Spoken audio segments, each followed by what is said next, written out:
ക്രിസ്തുവില് എത്രയും സ്നേഹം നിറഞ്ഞവരെ, ഇന്ന് നാം ദിവ്യകാരുണ്യ തിരുനാളായിട്ടാണ് ആഘോഷിക്കുന്നത്.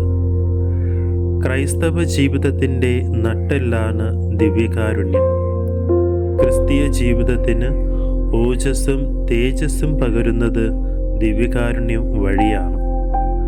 13-ാം നൂറ്റാണ്ടിലാണ് ദിവ്യകാരുണ്യ തിരുനാൾ തുടങ്ങിയത്.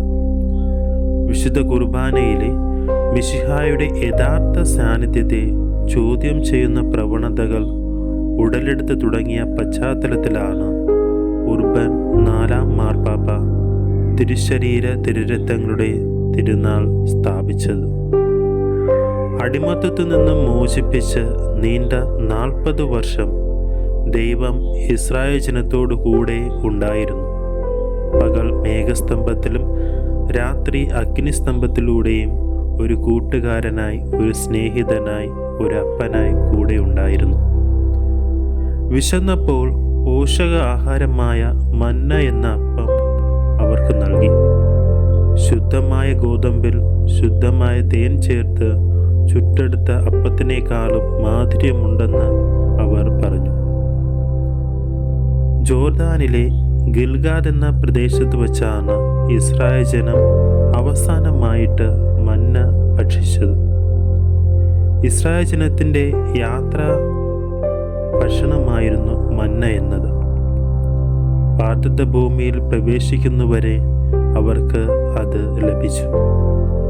ചുരുക്കി പറഞ്ഞാൽ, ഈ ജീവിതത്തിൽ സ്വർഗത്തിൽ എത്തുന്നതുവരെയുള്ള നമ്മുടെ യാത്രയിലെ ഭക്ഷണമാണ് ദിവ്യകാരുണ്യമെന്ന് പറയുന്നത്.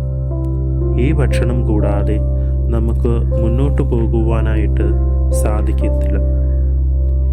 അതുപോലെ തന്നെ ഏലിയ പ്രവാചകൻ ഇസ്രായേൽ ജനത്തെ ദൈവമായ കർത്താവിൽ നിന്ന് പിന്തിരിപ്പിച്ച് ബാൽദേവന്മാരുടെ പിന്നാലെ നടത്തുവാനായിട്ട് ആഗ്രഹിച്ച ജെസബൽ രാജ്ഞിയുടെ ബാൽ പ്രവാചകന്മാരെ വാളിനിരയാക്കുന്നുണ്ട്. ഇതറിഞ്ഞ ജെസബൽ രാജ്ഞി ഏലിയായെ വാളിനിരയാക്കാൻ ഒരുങ്ങിയപ്പോൾ ഏലിയ ഭയപ്പെട്ട് ദൈവത്തിൻ്റെ മലയായ ഹോറബിലേക്ക് പലായനം ചെയ്തു. മരുഭൂമിയിലെ യാത്രയിൽ മരണത്തിനായിട്ട് ഏലിയ പ്രവാചകൻ ദൈവത്തോട് പ്രാർത്ഥിച്ചു. കർത്താവിൻ്റെ ദൂതൻ ഉറങ്ങിക്കിടക്കുന്ന ഏലിയയെ തട്ടി ഉണർത്തി എഴുന്നേറ്റ് ഭക്ഷിക്കുവാനായിട്ട് പറഞ്ഞു. അപ്പവും വെള്ളവും അവൻ കണ്ടു. അത് ഭക്ഷിച്ചിട്ടാണ് അതിൻ്റെ ശക്തി മൂലം 40 രാവും 40 പകലും കടന്ന് കർത്താവിൻ്റെ മലയായ ഹോറബിലേക്ക് ഏലിയ പ്രവാചകൻ എത്തിയത്. ഈ ഭൂമിയിൽ നിന്നും സ്വർഗത്തിലേക്കുള്ള യാത്രയിൽ ശക്തി പകരുന്നത് ദിവ്യകാരുണ്യമാണ്.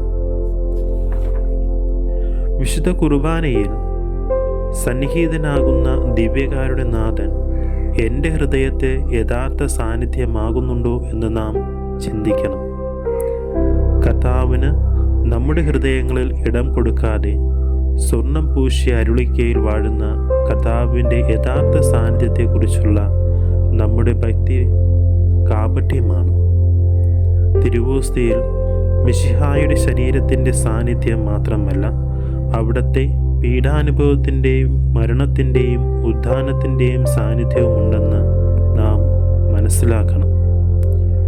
വിശുദ്ധ കുർബാന സ്വീകരിക്കുമ്പോൾ നാം അവിടുത്തെ ജനന, പീഡാസഹന, മരണ, ഉത്ഥാനത്തിൽ പങ്കുകാരാകുന്നു.